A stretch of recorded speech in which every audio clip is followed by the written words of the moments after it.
We're here in western Kentucky in the town of Catawba near Lake Barkley, and I wanted to show you all in Costa Rica Nature Conservatory what the locust swarm looks like here. These are the locusts.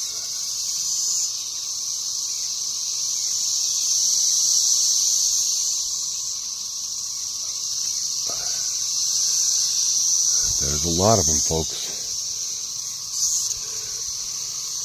All over the trees.